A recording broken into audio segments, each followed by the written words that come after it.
Welcome to Spirit Outspoken, where we dive deep into the realms of spirituality, healing, and the beautiful chaos we call life. From ancient traditions to modern practices, we are going to explore it all. Whether you're a newbie or a seasoned seeker, you're guaranteed to find something that inspires, challenges, and intrigues you here. So grab your favorite beverage, find a cozy spot to curl up, and join us for Spirit Outspoken.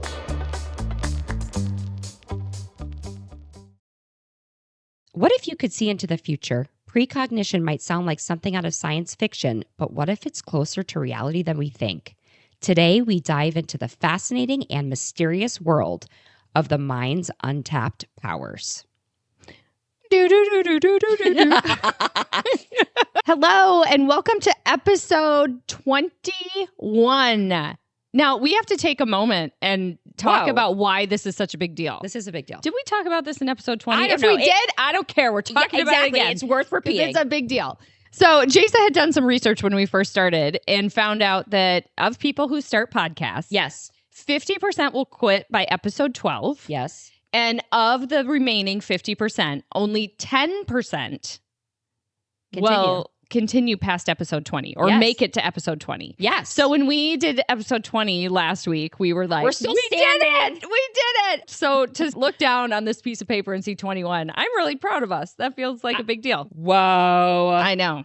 We're still standing, baby. We are. That deserves a high five. Yeah, it does. All right. Okay. So what are we talking about today, right? So Déjà started talking to me. You know, when we started this season, it was all about wild, Metaphysical things. And Jasa's really the one who's really into that. And I love it too. But she's the one who does the research and really like gets into the nitty-gritty scientific stuff, which is pretty cool. So today we're going to talk about something called precognition. Yes. Which, do you want to explain that just in layman's terms? So precognition, I think, is just a fancy way of saying seeing into the future.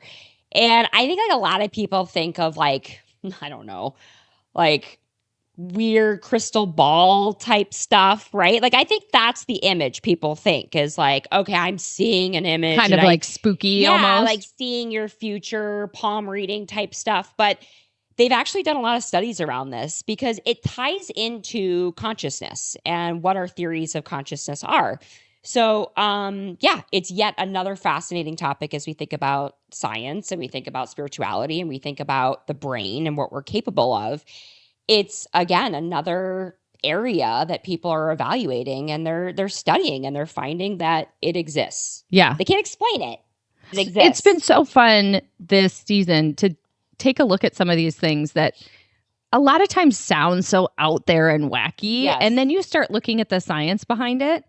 And it's like, oh, it's not that crazy to believe in it or to see how it makes sense or why it might work. It's been really fun to do that. Yeah. Right. Because like, you know, we've got personal experiences in terms of precognition, if you will, that we'll share. So, I mean, part of this is like, I don't know, the interest and intrigue is almost looking for an explanation for explaining own experiences. But people have been talking about precognition for centuries. Yeah. Right? Like every religion, every spirituality, you know, folklore. What the fuck is a folklore?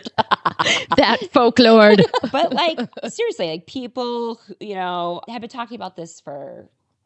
So let me ask you this. Yeah. As you were saying that, would the prophets in the Bible Absolutely. potentially, so like Daniel, who could interpret dreams, and 100%. he would be precognition. Precognition. Heavy on the precog.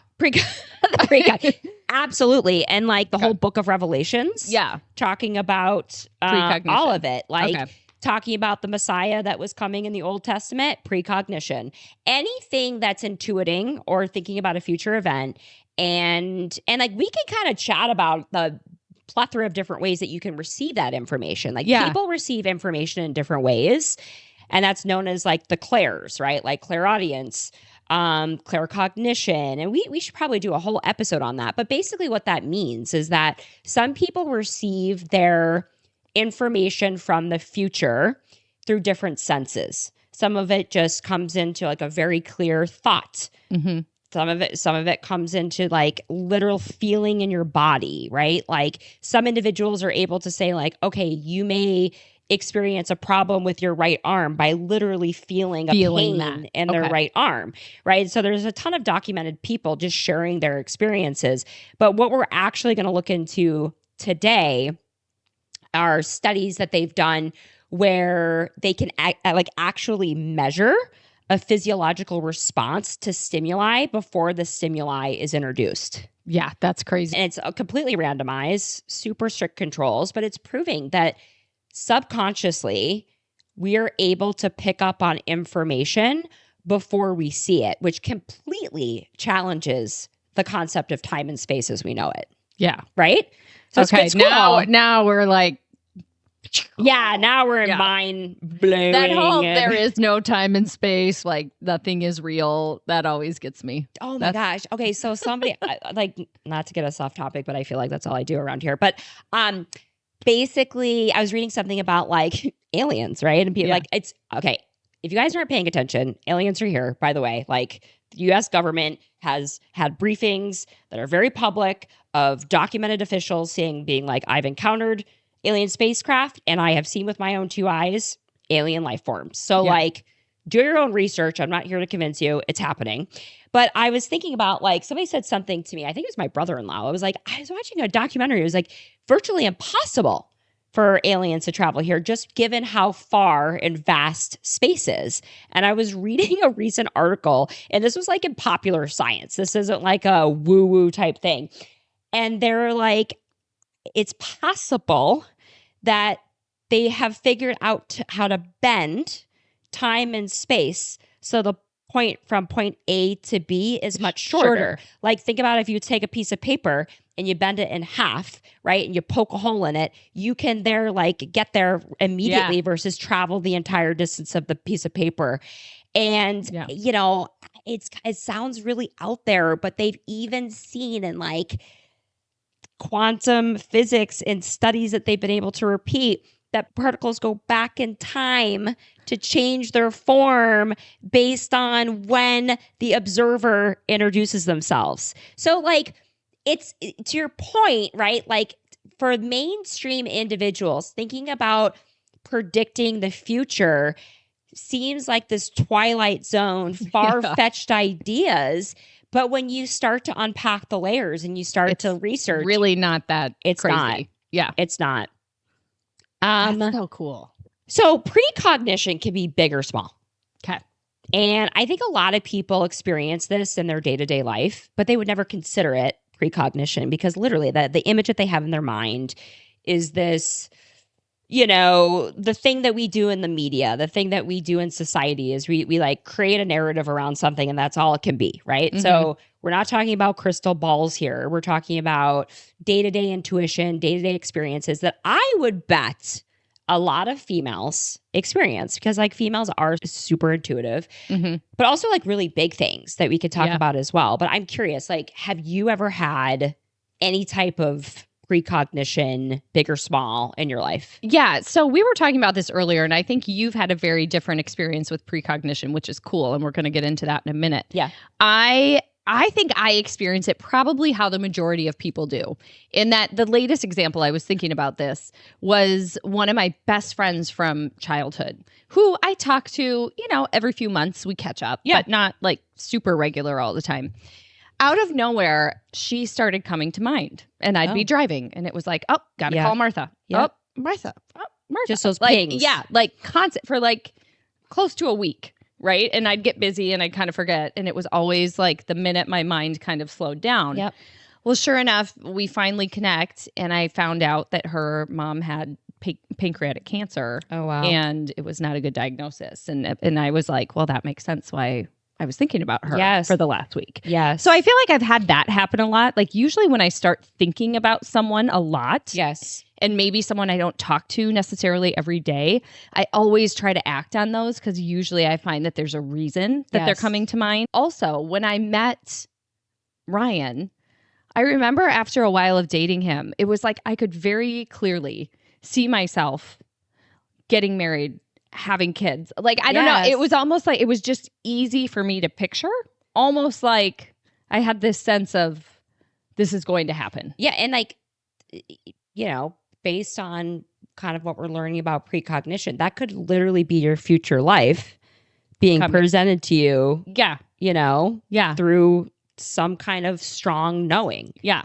And when I met him, I had a very strong reaction. Like I met him and was instantly like. Did it feel different from like dating other guys? Because I feel like, I don't know about you, like when I was younger, I feel like that after the first date, I was like, so my bridesmaids are going to wear pink, like would just, but like there's a difference between like fantasizing or going versus like a strong knowing. Yeah. So this is super interesting. So I met him, was instantly like, he piqued my interest in a way that I don't know if any other. I feel like you talked about this. Gentleman caller had. You were in like my 20s. Immediate Ladywood. Yeah. Ladywood was strong that day. Jeez. So I met him and I instantly had a very strong, like, I'm very interested in this person. I don't know. There was something just different about it, right? That's what I'm trying to hit on. Like, almost magnetic or energetic. Who are you? Energetic. I must know you. I must talk to you. What's going on? Yep. But what was interesting is when we actually started dating, I remember almost putting him in the friend category because it was so comfortable. Yes. And in hindsight, I'm like, well, dumb. Like, should be comfortable. Because it should be comfortable. That was a really, but I was confused by that because I felt like I had known him forever and I felt like it just was so easy and I wasn't like super nervous around him. I was excited, but not nervous. There was no game playing. It was, if he said he was going to call, he called. I'm like, what is this? What is this? Never met this before. So, there was a little of that with Ryan. And then, I get déjà vu a lot. Okay, but I tell me about that because like I don't get it a lot. I'm always intrigued by people because I hear people get it and it stops them in their tracks. Yes, and it drives me crazy because tell me what it is like. It's just what it's like. It's just feeling as though this moment has happened, or like I have seen this moment, I've experienced this moment, and it can be really dumb, non-important things, but just a sense of like this conversation or sitting at this table with these people. I don't know. It feels as though it's happened before.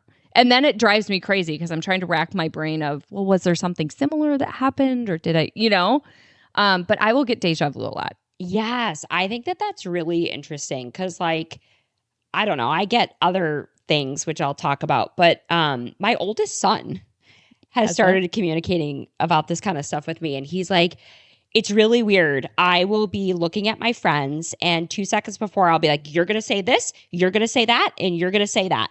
And he goes, it happens exactly that way. No way. Yes. And this is the one that's like knew a bunch of stuff when I was pregnant, knew when I went to the hospital in the middle of the day. He had no idea.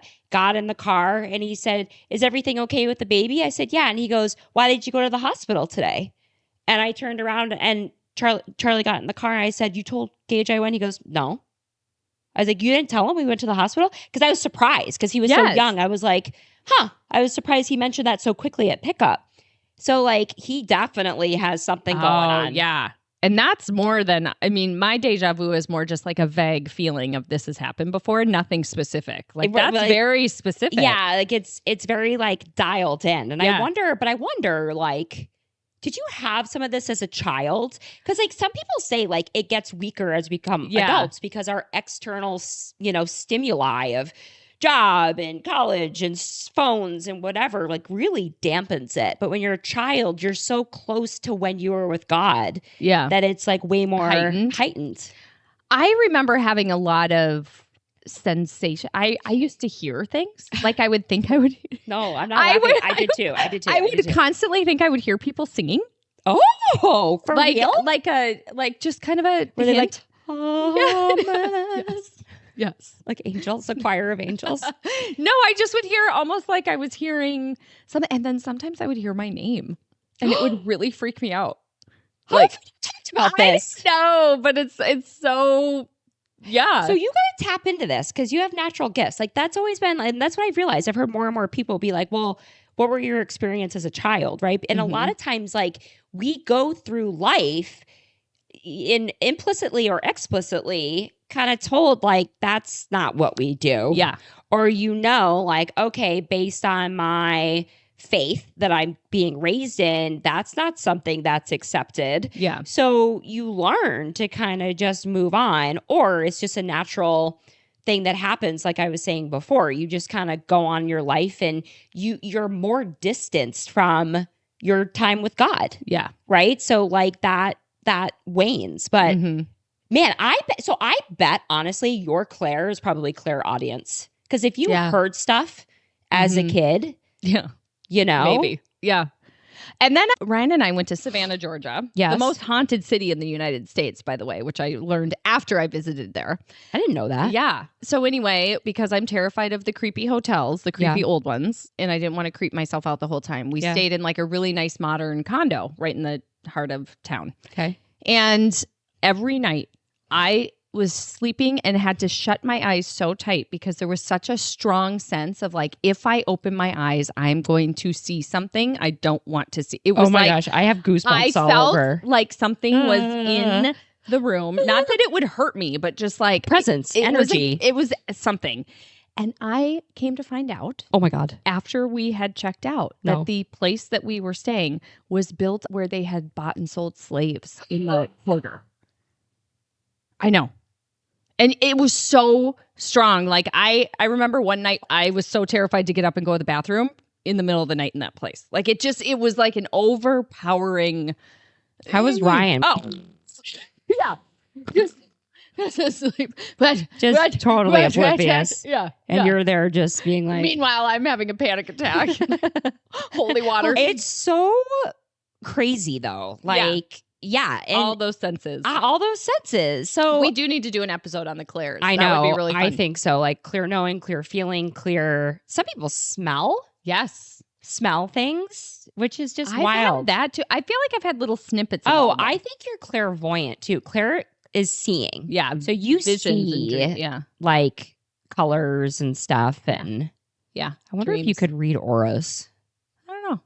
We should train you. Yeah. I like that. Let's do it. I like that for us. I like that. What's my aura doing? Yeah, but you in our discussions have shared a lot of kind of crazy stuff. Yeah. I mean, you really have a sense of future. I would say things. like I think so. It's weird. Well, like sort of what I feel like I've talked about this on other episodes, like where what kind of started this whole like spiritual journey was you and I talking about in the kitchen.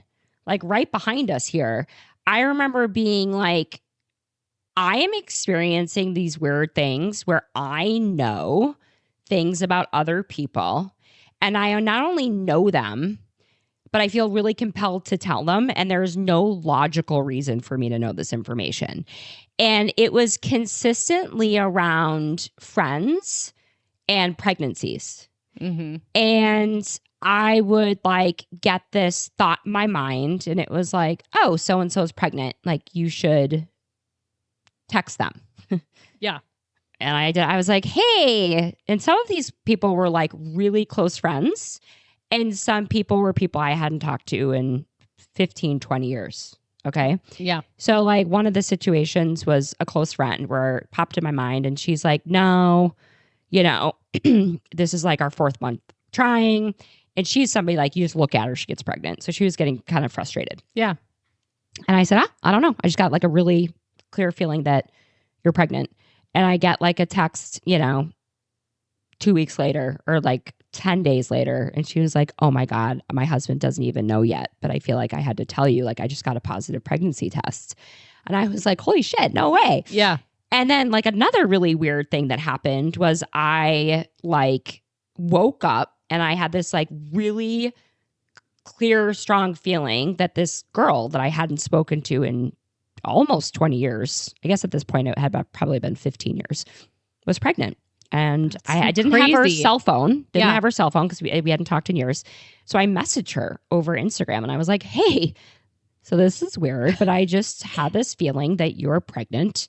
I hope you're doing well. And it's very weird, hard for me to describe. It's like a very strong, clear knowing out of nowhere. And then I feel compelled to tell them. Yeah, that's interesting too. Like I need to share this. Yes, I need to share this. So I did. And she actually wrote back and was like, ugh, that's actually a super sore subject. We've been trying for 5 years and we can't get pregnant. And I was like, oh, it's like, Jasa, like, yeah. ugh. So I just was like, I'm so sorry, hang in there. She messaged me 3 months later and was like, I found out 4 days after you texted me that we're pregnant. And now I'm 12 weeks along and we're going to have a boy. Oh my And gosh. I was like, okay, this doesn't feel like a coincidence anymore. You know what I mean? Like I started to kind of feel like, and it was sort of in situations too where somebody needed hope or somebody needed something. Yeah, it sounds like that. Yeah. So anyway, so that happened a handful of other times. And always around pregnancy. Okay. And then I am not somebody that has really vivid dreams, unlike you. Like I know, like you have I'm actually like super jealous. Like yours sounds like, you drop acid and then you go on an adventure kind of for like 8 hours. And I'm like, oh, I want to do that. That sounds like fun. So anyhow, this is a little sadder, but I'll get to maybe what is, the happy part. So I experienced 2 miscarriages before I had Jonesy, and a bunch of problems in between both of those miscarriages. They're about a year apart. And I had no complications the first 2. And I was sleeping and I woke up in the middle of the night and I had a very vivid dream that I was going to lose the pregnancy. And I was so stressed out because, it was so vivid and I never really have dreams like that. And I like kept going to my doctor. I'm like, is everything okay? Like, can you check? And he's like, everything's good. Everything's good. Everything's good. And then, of course, I lost that pregnancy. So that was really challenging. Yeah. So then, like I said, I had a bunch of different issues. I had to get surgery and then started trying again and got pregnant right away. And same thing happened. Very vivid dream that I lost that pregnancy. So like I just knew. Yeah. And I was seeing a new doctor at that time. And luckily he was able to pinpoint pretty early on that I was going to lose that pregnancy. And he said, okay, I think you need to take a month off. Like, let's make sure like everything has cleared. And I was like, no, I need to try this month. And this is a doctor that like, if he told me to eat 10 pumpkins and do 45 cartwheels and something else insane, I would have been like, yep, I'm going to do it. Yeah. And I was like, nope. And he knew based on our conversation that there was no deterring me. Yeah. Like I would be trying again that month. And it was such a pull. Like, no, I'm doing it. And that's when I conceived my youngest son. And what was really funny was I was having, what would be perceived to be miscarriage-like symptoms throughout the first trimester, which was so stressful. Scary. Bleeding, cramping, like I thought I was miscarrying for basically like 8 weeks straight. Yeah. And I never had that dream. And I remember thinking to myself, like, I don't know, like there was just a point where I just sort of kind of surrendered because I was like, you seem to know when you're going to lose these pregnancies. And I took such heart in that. Like I never had one of those scary dreams. And then later on in that pregnancy, it was maybe like, I don't know, I was maybe like 32 weeks pregnant. I was standing in the kitchen and someone handed me this baby and it was wrapped in this like beautiful blue gauze. And I was like, oh, I'm going to have another boy. And I just knew I was going to have another boy. So crazy. Yeah. And it's like, it's weird, I have another one too. Like before Roman was diagnosed, the 3 months before we found out everything was going on, I had such an insatiable craving for understanding how energy and prayer affect healing and outcomes. My angels and God was preparing me and giving me a blueprint for what we needed to do as his parents energetically on top of all of his Western treatment and medicine and chemo and all the things we've been doing, surgeries, da-da-da-da-da. Yeah. And I really believe that was my intuition, my soul, it felt bigger than that. I really do believe that these energies that help us every day were informing me. Yeah. And of, you need to do this because you need to get ready. And what's really funny is like, I've often reflected back and been like, man, for as intuitive as I seem to be, how did I have no idea my son was so sick? Like how like I thought a lot about that. Like, how did I not know? Mm-hmm. And I reconciled the fact that I was being prepared in the way that I was supposed to be prepared. But there was something about the timing in which he was diagnosed that was really important. And, I have to let that go. But that was a big thing in the beginning that I was like, man, if I have the ability to intuit these things, why the hell wasn't I able to pick up somebody that was like right in front of me? You know what I mean? Yeah. Had you ever been interested in that topic before, or it just kind of came out of nowhere? No, I mean, I've always been interested in been interested in this stuff, but like it was very specific to healing and health. Like I was reading white papers on studies on HIV positive patients where people would just receive a photograph of them and they would pray just seeing their photograph. Like I was like really researching this just on my own. Power of prayer, power of belief, healing meditations, visualizations, and I've shared this before. Like my mom really on the ready, I have healing scripture, right? Like that is something that I always feel very connected to Jesus around, was how he thought about faith in healing and people's belief as it came to miracles, Yeah. And that is true. Yeah, it's always fascinated me. So no, that's not something that I had been always researching. It was like this burst of stuff about 3 months before he was diagnosed. And how incredible to have those tools I'm at the ready. So thankful. Because it was like we just kicked into gear right away. We were saying this will be in our highest good. All things work together for good. Like the day he was diagnosed. And I don't think like we would have been mentally, it was almost like we were training. Yeah. Like spiritually training and preparing for what was to come. And you would consider that precognition. Yeah. 100%. Yeah. Which is crazy. That's so cool. Should we get into some of the crazy studies? Let's go into the science of all of this.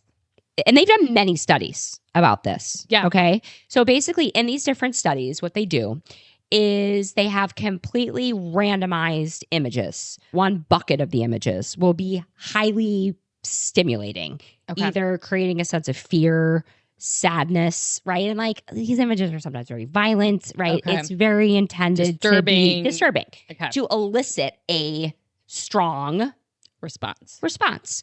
And then the other ones might be like grass or a flower or something very neutral. Okay. Like doesn't or a rock. Maybe a rock is more neutral. So anyway, so the intent is like neutral or provocative to create a response. And what they would do is just measure different physiological responses. Sometimes they did like EKGs. Sometimes they did it's called like skin conductance, which measures basically like your electrical activity on your skin. And that's basically done in psychophysiological studies where they want to measure your physical reaction to thoughts or external stimuli. So that's basically the medium that they use for this. And like I said, they've done a bunch of different studies. And based on their results, they have found that unconsciously, individuals were able to have a physiological response based on psychologically triggering photos, right? So like right before they would see either a violent or upsetting or whatever photo, they would have an arousal. They would have like a physical change that they could measure. That's so interesting. Yes. So they basically were able to prove that there's somehow this presentiment, they called it, right? Yeah. Like where they're able to have this reaction before the stimuli is introduced. And we might call that instinct. Right? Intuition, precognition, right? Yeah. Like these are all really the same things. And, in essence, they can't figure out why, obviously, like the mysteries of the universe, but they've been able to repeat it. And basically, like the essence of it is it really challenges our concept of time and space, right? Like, Right. how can you have an emotional reaction to a photo that you haven't seen yet? It's pretty freaking crazy, right? You know what this reminds me of? I had What? watched an Oprah episode years ago. And in it, she had this guy on from the FBI or the CIA, one of the two. And he was educating women on how to protect yourself. Yeah.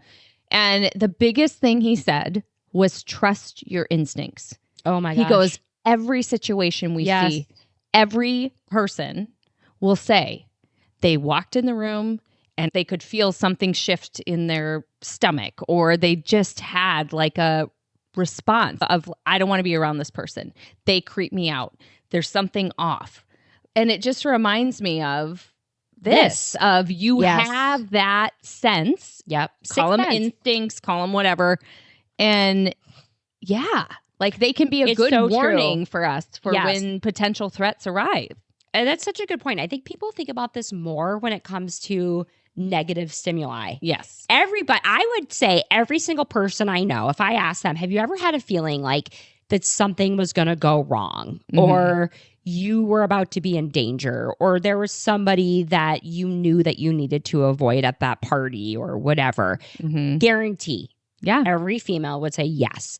But it's a little bit different when we're getting these really subtle signs of like these pings, right? And like, I don't get them on a regular basis. Like the times that I've gotten them, it feels like it's been very deliberate for a specific reason. But like, I don't know. We should pay attention. We should pay attention.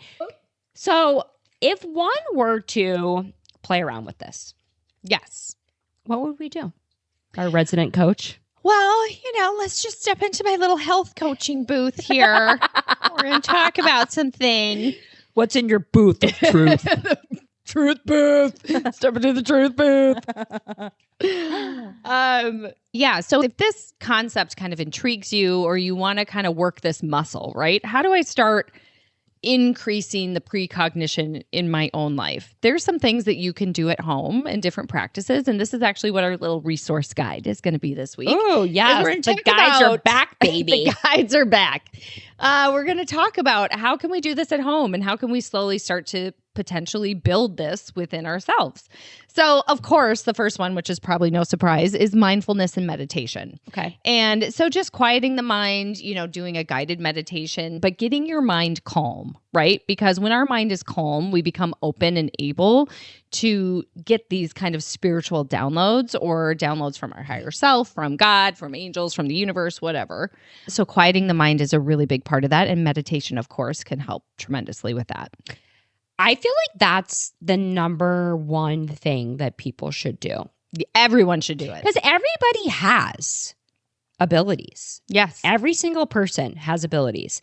And, like I was realizing, sort of, we think about like these people that are tremendously gifted, right? Like these mediums who have their own TV shows, because it's like shocking what they're able to find out. But it's no different than somebody who can, take a couple piano lessons and all of a sudden like they can play songs. They have a natural inclination or gift, versus somebody that like is like, hey, I really want to learn the piano, and it takes them a lot longer, but they're able to get there, right? Like, that's a really good point. Literally a muscle that you can build. And I don't know, I just think it's like so cool to see what we're capable of. Yeah. And it's practice, right? They call it a practice for a reason. It's something that you're meant to do over and over and over again, and it strengthens and grows. And, I think you get a lot of your creative ideas when you're meditating. Absolutely. Yeah. Like usually after you meditate, you're like, I was just meditating, and what if we did this? What if we did? I think like that's... Oh, me specifically? Yeah, you. Oh, I thought you meant in general. No, yeah, I you. do, for sure. Yeah.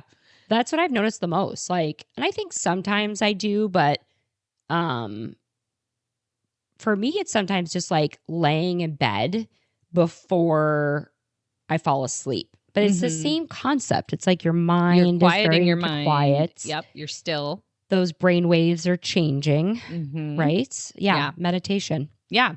So meditation is a great one. They also suggest dream journaling. And part of the reason they say to do this is because you can track your dreams and then you can kind of start to see, okay, what happens in the following days after? Is there anything related to what I was dreaming about a week ago and something happening today? So it's just another way that you can play around with it and kind of validate maybe some of the things that you're seeing in your sleep. Well, I don't dream. Why don't I dream? I don't know. I dream it's like an acid trip when I go to sleep at night. I'm like, and it's all over the place. I mean, one minute we're someplace and then we're magically in another. I mean, it's all over the place. It doesn't make sense. I really am intrigued by dreams because did I tell you about the recent thing? What? Oh my God. You see what Rachel has to put up with, you guys? Like, this is just like how I always talk to her. I'm always gasping. Okay, I have to find this. I'll send it to you. But they recently did this thing where two people were lucid dreaming. Did I tell you this? No. Oh, listen. Two people were lucid dreaming. And like these are I don't really understand what lucid dreaming is. I think it's like when you can like control your dreams. Yes. You are aware that you're dreaming and then you can control elements of your dream. You're like, I speak French now. And like all of a sudden you start speaking, maybe it's a bad example. Or wake up. Or wake up. Or move here. Yeah. Now we're going to fly. You are not. You're in control. Yeah. You're in control of your dream. Yeah. And I think people like train to do this. I think there are people that like either they naturally can do lucid dreaming or they have somehow proven to scientists that they're a lucid dreamer. So I don't necessarily know like how they got there, but lucid dreamer A and lucid dreamer B. Okay. This is the study. They have now proven very recently that lucid dreamer A was able to take information and pass it to lucid dreamer B without any regular communication or contact. That is so wild. Yes. You know what? I had a friend, and this is crazy. Her brother's girlfriend had sadly died in a car accident. Okay. After she had passed, her mom, her brother, and herself all had the exact same dream. And they woke up the next day and talked about it. Oh my God. And they had all, and it was her in the room with them, talking to them. They all had the same dream. That reminded me of that. That is so cool. Isn't that cool?